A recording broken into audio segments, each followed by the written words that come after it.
തീവ്രവാദികൾ പറഞ്ഞാലും പറഞ്ഞില്ലെങ്കിലും കോൺസ്റ്റിറ്റ്യൂഷണൽ റൈറ്റിൻ്റെ ഒരു പൊസിഷനിലാണ് ഞാൻ നിൽക്കുന്നത്. അത് മാറ്റുന്ന കാര്യമില്ല, മാറ്റേണ്ട യാതൊരു കാര്യവുമില്ല. അല്ല, ഈ തീവ്രവാദ മുദ്ര എന്ന് പറയുന്നത് ആക്രമിക്കാനുള്ള ഒരു ലൈസൻസായിട്ട് ഇപ്പം മാറിയിട്ടുണ്ട്. ഈ ടെററിസ്റ്റ് മുദ്രയൊക്കെ കിട്ടിയിട്ടുള്ള ഒരാളാണ് ഞാനൊക്കെ. തുടക്കത്തിൽ 2000-ന്റെ ആ കാലഘട്ടത്തിലൊക്കെ ഞങ്ങളൊക്കെ ടെററിസ്റ്റുകളാണ്. ഇന്ത്യയിലെ കേരളത്തിലെ ആദിവാസികൾ ഭൂസമരം നടത്തിയപ്പോൾ തീവ്രവാദ LTT തീവ്രവാദികൾ വന്നു, PWG പീപ്പിൾസ് വാർ ഗ്രൂപ്പിന്റെ ആൾക്കാർ അവിടെ ഉണ്ടായിരുന്നു എന്നൊക്കെ പറഞ്ഞ പത്രങ്ങളും പോലീസുമായി കേരളത്തിലുള്ളത്. ഈ അടുത്ത് തട്ടമിട്ടുകൊണ്ട് വന്ന പെൺകുട്ടിയോട് തട്ടമിടുന്നത് മറ്റു വിദ്യാർത്ഥികളെ ഭയപ്പെടുത്തുന്നു, തട്ടമിട്ടുകൊണ്ട് ഇവിടെ പഠിക്കാൻ കഴിയില്ല എന്ന് പറഞ്ഞ് ആ കുട്ടിയെ സ്കൂൾ അധികൃതർ തിരിച്ചയക്കുകയുണ്ടായി. ഇതിനെ മതേതര കേരളം എങ്ങനെ നോക്കിക്കാണണം? അത് കൊച്ചിയിലെ പള്ളുരുത്തിയിലാണ് ആ സ്കൂളുള്ളത്. അതൊരു കുറച്ച് എലൈറ്റ് ക്ലാസ്സിന്റെ കുട്ടികൾ പഠിക്കുന്ന ഒരു സ്കൂളാണെന്നാണ് ഞാൻ മനസ്സിലാക്കിയിട്ടുള്ളത്.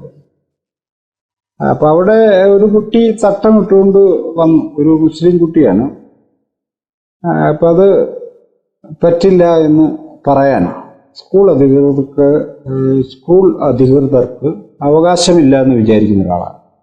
അതിൻ്റെ ഒരു കാരണം, അവർ പറയുന്ന ന്യായം സ്കൂളിൻ്റെതായ നിയമമുണ്ട്. ആ നിയമം പാലിക്കുന്നവർക്ക് അവിടെ അഡ്മിഷൻ കൊടുക്കാൻ പറ്റും. ആ അഡ്മിഷൻ കിട്ടിയവർ ആ നിയമം പാലിച്ചു. ഇതാണ് പറയുന്നത്. സ്കൂളിൻ്റെതായ നിയമം ഉണ്ടാവാം, നമുക്ക് നമ്മുടേതായ നിയമം ഉണ്ടാവാം. ഈ നിയമങ്ങളൊന്നും ഇന്ത്യൻ ഭരണഘടനയെ അതിലംഘിക്കുന്നതായിരിക്കാൻ പാടില്ല എന്നുള്ളതാണ് ഒരു ജനാധിപത്യ രാഷ്ട്രത്തിലെ പൗരന്മാർ മനസ്സിലാക്കേണ്ട ബേസിക്കായ തത്വം. അതിൻ്റെ അടിസ്ഥാനം ഇത്രയും ഡൈവേഴ്സിഫൈഡ് ആയിട്ടുള്ള ഒരു സമൂഹത്തിനകത്ത് വ്യത്യസ്ത മതവിഭാഗങ്ങൾ, വ്യത്യസ്ത സാമുദായിക വിഭാഗങ്ങൾ, വ്യത്യസ്ത വർഗങ്ങൾ ജീവിക്കുന്ന ഒരു സമൂഹത്തിനകത്ത് മതജീവിതം അംഗീകരിക്കുന്ന ഒരു ഭരണഘടനയ്ക്കകത്ത് ജീവിക്കുന്ന പൗരന്മാരെന്നെ ഒരു സ്ഥാപനത്തിനോ അതിൻ്റെ നടത്തിപ്പിനോ അവിടുത്തെ ബാക്കിയുള്ളവർക്കോ ഭീഷണിയോ ദോഷകരമോ അല്ലാത്തിടത്തോളം കാലം നമ്മളത് അനുവദിക്കണമെന്നുള്ളതാണ് എൻ്റെ കാര്യം. അത് ചെയ്യാൻ അവർക്ക് അവകാശമുണ്ട് എന്ന് നമ്മൾ സമ്മതിക്കുമ്പോഴാണ് നമ്മൾ യഥാർത്ഥത്തിൽ ഇന്ത്യൻ ഭരണഘടന അംഗീകരിക്കുന്ന പൗരന്മാരായി മാറും. ഞങ്ങളുടെ സ്കൂളിൽ ഇതേ നടക്കുള്ളൂ എന്ന് പറയാൻ ഇവർക്ക് എന്താ അവകാശമുള്ളത്? സ്കൂൾ എന്ന് ചന്ദ്രമണ്ഡലത്തിലൊന്നും അല്ലല്ലോ, ഇന്ത്യക്കകത്തല്ലേ. ഇന്ത്യൻ ഭരണഘടന പറയുന്ന നിർദ്ദേശങ്ങൾ അവർ പാലിക്കണം. അത് ഇപ്പൊ ഈ കുട്ടി തട്ടമിട്ടുകൊണ്ട് വന്നു എന്നത് ആ സ്കൂളിനൊരു ഭീഷണിയാണ്. അത് നമുക്ക് അറിയേണ്ട കാര്യം അതാണ്. സ്കൂളിനൊരു ഭീഷണിയാണ്, സഹപാഠികൾക്കൊരു ഭീഷണിയാണ്, അധ്യാപകർക്കൊരു ഭീഷണിയാണ്. അവർക്കൊരു പ്രശ്നമുണ്ടാകുന്നുണ്ടോ എന്ന കാര്യമാണ് നമുക്ക്. കുട്ടി എന്തിനാണ് തട്ടമിടുന്നത് എന്നത് വേറൊരു കാര്യം, അത് കുട്ടിയുടെ കാര്യമാണ്. കുട്ടി തട്ടമിടണോ വേണ്ടയോ തീരുമാനം കുട്ടിയാ. ആ കുട്ടിയുടെ മതജീവിതമാണ് അത് തീരുമാനിക്കുക. അത് മറ്റൊരു കാര്യമാണ്. അപ്പൊ അതിനെക്കുറിച്ച് പറഞ്ഞ് തലയിൽ വന്ന്, പണ്ടത്തെ കാലത്ത് മുസ്ലിങ്ങൾക്കിടയിൽ ഒരു വിശ്വാസം ഉണ്ടായിരുന്നു അത്രേ, തലയിൽ വന്ന് ജിന്നുകൾ കയറാതിരിക്കാൻ വേണ്ടിയാണ് തട്ടമിടുന്നത് എന്ന് പറയുമായിരുന്നു. അതൊക്കെ ഖുറാനിൽ പറയുന്ന കാര്യമാണോ എന്ന് എനിക്കറിയില്ല. അത് അങ്ങനെ ഒത്തിരി കെട്ടുകഥകളും കഥകളും ഒക്കെ എല്ലാ മതങ്ങൾക്കകത്തും ഉണ്ട്. അതൊന്നും അല്ല ഇവിടെ ചർച്ച ചെയ്യേണ്ടത്. ഇവിടെ ചർച്ച ചെയ്യേണ്ട കാര്യം, ഈ കുട്ടി തട്ടമിട്ടുകൊണ്ട് വരുന്നത് സ്ഥാപനത്തിനോ സ്ഥാപനത്തിന്റെ നടത്തിപ്പിനോ അവിടെയുള്ള മനുഷ്യർക്കോ ഒരു ഭീഷണിയോ പ്രശ്നമോ ആണോ? അല്ലാത്തിടത്തോളം കാലം നമ്മളത്, ഞങ്ങളുടെ മതം വസ്ത്രമേ ധരിക്കേണ്ടെന്നാണ് തീരുമാനിച്ചത്. അതുകൊണ്ട് ഞാൻ നാളെ സ്കൂളിൽ വസ്ത്രം ധരിക്കാതെ വരുള്ളൂ എന്നൊരാൾ പറഞ്ഞ് നമുക്കത് അനുവദിക്കാൻ പറ്റില്ല. കാരണം it is against public morality. അതുകൊണ്ടാണ്, ഒരു പബ്ലിക് മൊറാലിറ്റിക്ക് എതിരായതുകൊണ്ടാണ് നമ്മളത് സമ്മതിക്കാത്തത്. അപ്പോൾ അങ്ങനെ എന്തെങ്കിലും പ്രശ്നമുണ്ടെങ്കിൽ നമ്മളത് അനുവദിച്ചുകൂടാ. അല്ലാത്തിടത്തോളം കാലം ഇന്ത്യയിലെ ഏതൊരു പൗരനും മറ്റുള്ളവർക്ക് അല്ലെങ്കിൽ അവൻ്റെ മതജീവിതം കൊണ്ടു നടക്കാൻ അവകാശമുണ്ടെന്ന് നമ്മൾ സമ്മതിക്കണം. അപ്പോഴേ നമ്മൾ ഇന്ത്യക്കാരാവുന്നുള്ളൂ, കോൺസ്റ്റിറ്റ്യൂഷണൽ വാഴ്ചയെ അംഗീകരിക്കുന്ന പൗരന്മാരായി മാറുന്നു. ഇതിനകത്ത് ഏറ്റവും വലിയ രസകരമായ കാര്യം, ഇത് തീവ്രവാദികളാണ് ഇത് പൊക്കിക്കൊണ്ട് വന്നത് എന്നാണ് ഒരു വാദം. ഒരു TV ടോക്ക് ഷോയിൽ ഞാൻ പങ്കെടുത്തപ്പോൾ ഞാൻ തീവ്രവാദികളെ പിന്തുണയ്ക്കുന്ന ആളാണെന്നാണ് ഞാൻ അതിന് പറയുന്നൊരു കാര്യം. തീവ്രവാദികൾ അത് പറഞ്ഞോ ഇല്ലയോ എന്നത് എന്നെ ബാധിക്കുന്ന കാര്യം. തീവ്രവാദികൾ പറഞ്ഞാലും പറഞ്ഞില്ലെങ്കിലും കോൺസ്റ്റിറ്റ്യൂഷണൽ റൈറ്റിൻ്റെ ഒരു പൊസിഷനിലാണ് ഞാൻ നിൽക്കുന്നത്. അത് മാറ്റുന്ന കാര്യമില്ല, മാറ്റേണ്ട യാതൊരു കാര്യവുമില്ല. അപ്പോൾ ഇറാനിൽ തട്ടം ധരിച്ച കുട്ടിയുടെ മുടി കണ്ടു എന്ന കാരണത്താൽ തുടങ്ങിയൊരു വലിയ കലാപമുണ്ട്. ആ കലാപത്തിൽ കുറേ ആൾക്കാർ മരിക്കുകയുണ്ടായി. അപ്പം ഇതൊക്കെ വളർന്ന് അവിടെ എത്തിച്ചേരുമെന്നാണ്. വളർന്ന് അവിടെ എത്തിച്ചേരുമെന്നുള്ളത് നമ്മളിവിടെ ഇരുന്ന് ഭാവന ചെയ്യേണ്ട കാര്യമല്ലോ. അത് നമുക്ക് അന്നേരം നോക്കാം. എന്ന് പറയാം, കൂമ്പിലെ നുള്ളിക്കളയണം എന്ന് പറയുന്നൊരു കാര്യമാണ്. കൂമ്പിലെ നുള്ളിക്കളയണം. അപ്പം അതിനെതിരെ പ്രിൻസിപ്പൽ പത്രസമ്മേളനം, പ്രിൻസിപ്പൽ തട്ടയിട്ടിട്ടുണ്ടെന്ന് നമ്മൾ കാണും. അവർ കന്യാസ്ത്രീയാണ്, അവർ തട്ടയിട്ടിട്ടുണ്ട്. അവരുടെ ആചാരപരമായ വസ്ത്രം ധരിച്ചുകൊണ്ടിരുന്നിട്ടാണ് ഈ കുട്ടിയുടെ ഈ സംഗതിയെ അവർ വെല്ലുവിളിക്കുകയും കുട്ടി ഇപ്പോൾ അവിടുന്ന് പോകാൻ തീരുമാനിച്ചു. അപ്പോൾ അവർക്കത് ഇടാം, ഇത് കേരളത്തിലിടാം. പക്ഷേ ഛത്തീസ്ഗഡിൽ പോയിട്ടാൽ അവർ അടി വാങ്ങും. ഛത്തീസ്ഗഡിൽ ഒരു കേസുണ്ടായപ്പോൾ പിറ്റേ ദിവസം പോലീസ് സ്റ്റേഷനിൽ ഹാജരാകണമെന്ന് കന്യാസ്ത്രീകളോട് ആവശ്യപ്പെട്ടപ്പോൾ തിരുവസ്ത്രം അഴിച്ചു വെച്ച് ചുരിദാർ ഇട്ടോടാണ് അവർക്ക് അവിടെ പോകാൻ പറ്റിയത്. തിരുവസ്ത്രമായിട്ട് ചെന്ന പോലീസ് സ്റ്റേഷൻ വരെ എത്തിയില്ല. അതിനു മുമ്പ് അവരെ തല്ലി കൊല്ലും ആൾക്കാർ. ഈ അനുഭവമുള്ള മനുഷ്യരാണ് ഇവിടെ ഇരുന്ന് ഈ യാതൊരു യുക്തിഭദ്രമല്ലാത്ത വാദങ്ങൾ ഉന്നയിക്കുന്നത്. ഇതിനകത്ത് രണ്ടാമതൊരു കാര്യം, ഇന്ത്യക്കകത്ത് മുസ്ലിം മൈനോറിറ്റിയുടെ എല്ലാ അവകാശങ്ങളും റദ്ദ് ചെയ്യുന്നൊരു ഭരണം, എല്ലാ തരത്തിലുള്ള അവകാശങ്ങളും ചോദ്യം ചെയ്യപ്പെടുകയോ പരസ്യമായി ആക്രമിക്കപ്പെടുകയോ കൊല്ലപ്പെടുകയോ പുറത്താക്കപ്പെടുകയോ വീടുകൾ നശിപ്പിക്കുകയോ ചെയ്യുന്ന ഒരു അന്തരീക്ഷത്തിൽ ഒരു കുട്ടിയുടെ അവകാശം പോലും വളരെ പ്രധാനമായിട്ട് നമ്മൾ കാണണം എന്നുള്ളതാണ് എൻ്റെ ഒരു പൊസിഷൻ. ഒരു കുട്ടിയായിരിക്കും പറയുന്നത്, ആ അവകാശം പ്രധാനമാണ്. അപ്പോൾ ഇവർ തന്നെ സ്കൂൾ അധികൃതർ തന്നെ പറയുന്നതിന് വേറെ കുട്ടികൾക്ക് പ്രശ്നമില്ലാന്ന്. വേറെ കുട്ടികൾക്ക് പ്രശ്നമുണ്ടോ ഇല്ലയോ എന്നുള്ളതല്ല ഇതിനകത്ത് പരിഗണന വിഷയം. ഈ കുട്ടിക്ക് പ്രശ്നമുണ്ടോ ഇല്ലയോ എന്നുള്ളതാണ്. അതായത് ഗാന്ധിയായിട്ട് ഇന്ത്യയിലെ വേറെ ദളിതർക്കാർക്കും ഒരു പ്രശ്നമില്ലായിരുന്നു. ഡോക്ടർ BR അംബേദ്കർക്ക് മാത്രമേ പ്രശ്നം ഉണ്ടായിരുന്നുള്ളൂ. അപ്പൊ ഇയാൾക്ക് എന്താ കുഴപ്പമെന്നാണോ നമ്മൾ ചോദിക്കേണ്ടത്? അയാൾക്ക് കാര്യം മനസ്സിലായുള്ളൂ, അതുകൊണ്ട് ഗാന്ധിയായിട്ട് പ്രശ്നം ഉണ്ടാക്കിയെന്നല്ലേ മനസ്സിലാക്കേണ്ടത് എന്ന് പറയുന്ന പോലെയാണ്. ആ കുട്ടി അവരുടെ റൈറ്റിൽ അവർക്ക് തട്ടയിട്ട് നടക്കാൻ ആഗ്രഹമുള്ള ഒരാളാണ്, അല്ലെങ്കിൽ തട്ടയിട്ട് നടക്കേണ്ടത് എൻ്റെ ഒരു മതപരമായ ആവശ്യമാണെന്ന് കരുതുന്നത്. അത് ഇന്ത്യൻ ഭരണഘടന അനുവദിക്കുന്നിടത്തോളം നമ്മളത് സമ്മതിച്ചു കൊടുക്കണം. അതാണ് പൗരസമൂഹത്തിന്റെ ലക്ഷണം. മറ്റേത് മതഭ്രാന്താണ്. ഈ കുട്ടി ഇത് ഊരിവെക്കണമെന്ന് പറയുന്നത് അന്യമത ഭ്രാന്താണ്.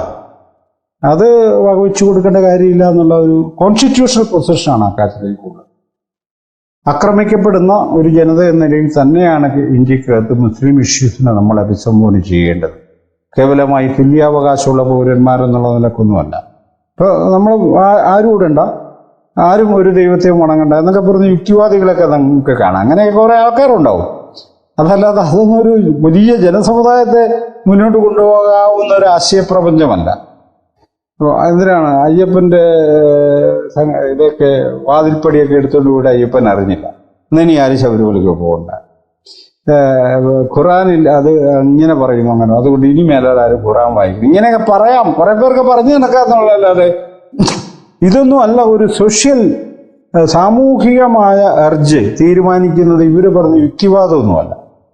അതുകൂടി നമ്മൾ സാമൂഹിക വിമർശനത്തിലും ഇത്തരം പ്രശ്നം ഉണ്ടാകുമ്പോൾ അത് അനലൈസ് ചെയ്യുന്നതിലൊക്കെ നമുക്ക് ഉണ്ടാവണം എന്നുള്ള അഭിപ്രായം എനിക്കുണ്ട്. അക്കാര്യത്തിൽ ആ കുട്ടിക്കൊപ്പം തന്നെ കുട്ടി ചെയ്തതിനകത്ത് ഒരു തെറ്റുമില്ല എന്ന് വിചാരിക്കുന്ന ഒരാളാണ്. ഇത് അംഗീകരിച്ചു കൊടുക്കാനുള്ള പൗരബോധമില്ലാത്തത് കൊണ്ട് ആ സ്കൂൾ അധികൃതരും PTA-ക്കാരും എല്ലാം കൂടി ആ കുട്ടി അവിടെ നിന്ന് പുറത്താക്കി എന്നതാണ് എൻ്റെ യാഥാർത്ഥ്യം.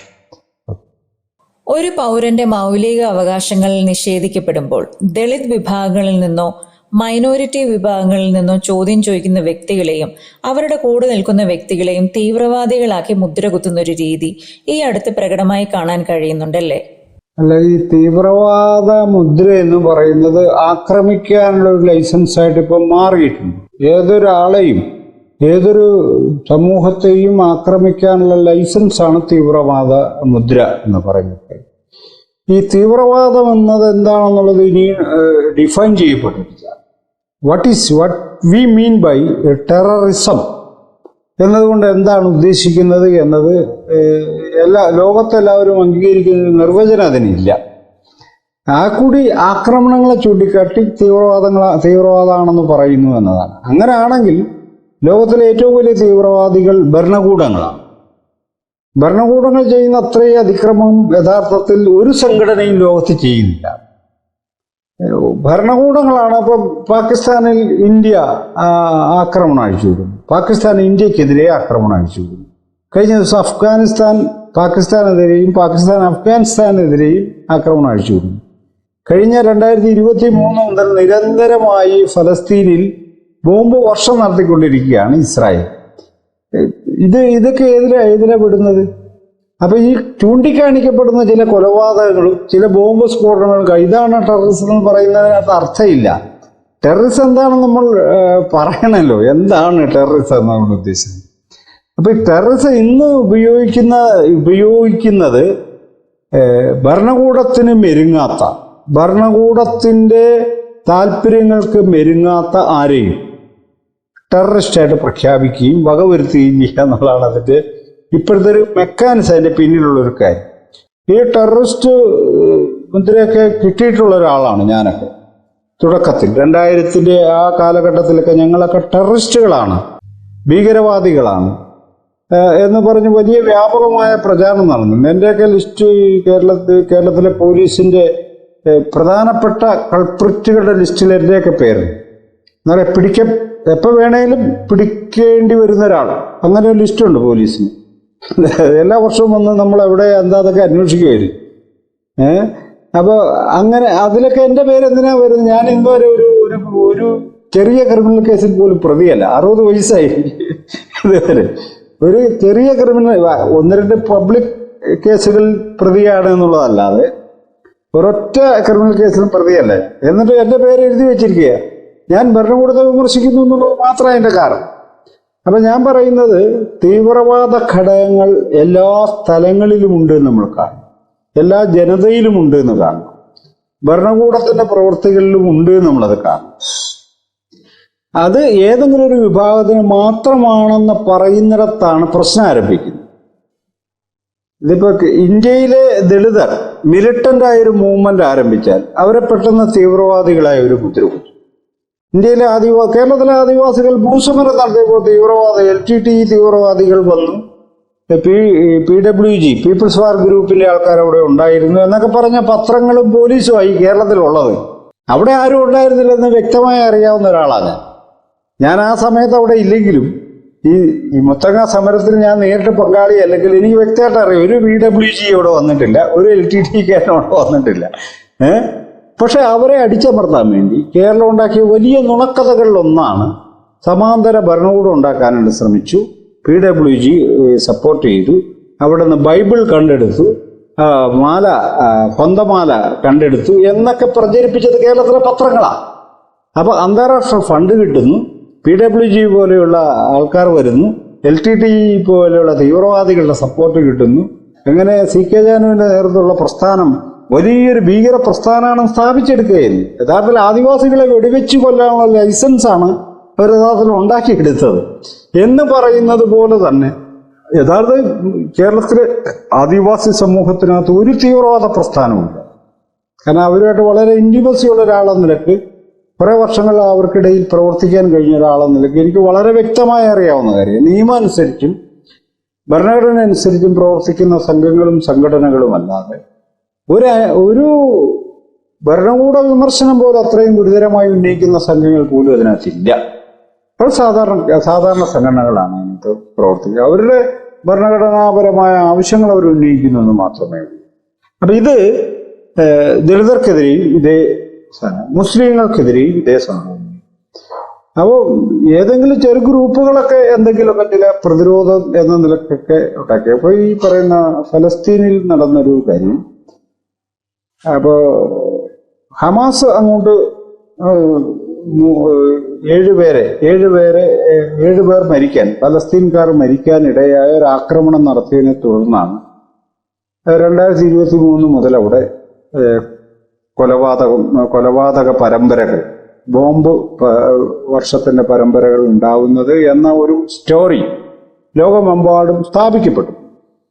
നമ്മളറിയാം 2023 ഡിസംബറിലാണ് ഇസ്രായേലിന്റെ ആക്രമണം ശക്തമായി തുടങ്ങുന്നത്. അത് ഓഗസ്റ്റിലാണ് ഹമാസിന്റെ ആക്രമണം നടന്നു എന്ന് പറയുന്ന സംഭവം നടന്നു. എന്നാൽ അതേ വർഷം തന്നെ ഏപ്രിൽ മാസത്തിൽ അൽ അക്സ എന്ന് പറയുന്ന പവിത്രമെന്ന് മുസ്ലിങ്ങൾ കരുതുന്ന, മക്കയും മദീനയും കഴിഞ്ഞാൽ ഏറ്റവും പവിത്രമെന്ന് മുസ്ലിങ്ങൾ കരുതുന്ന ഒരു പള്ളി 11-ാം നൂറ്റാണ്ടിൽ പുതുക്കി പണിതിട്ട് അത് സംരക്ഷിച്ചുകൊണ്ടിരിക്കുന്ന അവരുടെ ഒരു ആരാധനാലയം ഇസ്രായേൽ ആക്രമിക്കുന്നുണ്ട്. അതിനൊരു മറുപടി എന്നോണമാണ് ഹമാസ് ഒരു പ്രതികാര നടപടി യഥാർത്ഥത്തിൽ ചെയ്യുന്നത്. ഹമാസ് ചെയ്തത് ശരിയാണോ എന്ന് ചോദിക്കുന്നതിന് മുമ്പ് ഇസ്രായേൽ ചെയ്തത് ശരിയാണോ എന്ന് എന്തുകൊണ്ട് നമ്മൾ ചോദിക്കാത്തത്? അത് ചോദിക്കട്ടെ. അപ്പോൾ ഇസ്രായേലിനോട് ചോദ്യമില്ല, ചോദ്യം മുഴുവൻ ഹമാസിനോടാണ്. ഹമാസ് എന്ന് പറയുന്നത് ഫലസ്തീൻ PLO യാസർ അറാഫത്തിന്റെ നേതൃത്വത്തിൽ വെച്ച അക്കോർഡുകൾ, ഒത്തുതീർപ്പ് വ്യവസ്ഥകൾ അപര്യാപ്തമാണ്, അത് നമുക്ക് ദോഷകരമായി ഭവിക്കുന്നതാണെന്നുള്ള ശക്തമായൊരു വിശ്വാസം ഫലസ്തീനികൾക്കിടയിൽ ശക്തിപ്പെട്ടപ്പോൾ ഉണ്ടായി വന്നൊരു സംഘടനയാണ് ഹമാസ് എന്ന് പറയുന്നത്. അപ്രാവശ്യം നടന്ന 2005 നടന്ന തെരഞ്ഞെടുപ്പിൽ 53% വോട്ട് ഹമാസിനാണ് കിട്ടുന്നത്, PLOയ്ക്കല്ല.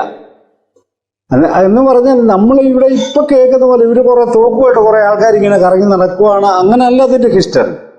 അവർ തെരഞ്ഞെടുപ്പിന് നിന്നവരാണ്, അവർക്ക് ഭൂരിപക്ഷം കിട്ടിയവരാണ്, അവരവിടെ ഗവൺമെന്റ് ഉണ്ടാക്കി, കൗൺസിൽ ഉണ്ടാക്കി. ഈ കൗൺസിലിനെ അംഗീകരിക്കാൻ ഇസ്രായേൽ തയ്യാറല്ലായിരുന്നു എന്നുള്ളതാണ് യുദ്ധത്തിന്റെ യഥാർത്ഥ കാരണം. PLOയെ മെരുക്കാൻ എളുപ്പമാണ്, ഇവരെ മെരുക്കാൻ എളുപ്പമല്ല എന്നുള്ള ആധിപത്യ ശക്തികളുടെ ഒരു സംഗതിയിൽ നിന്നാണ് ഈ വൈരുദ്ധ്യം യഥാർത്ഥത്തിൽ പൊട്ടിപ്പുറപ്പെടുന്നത്.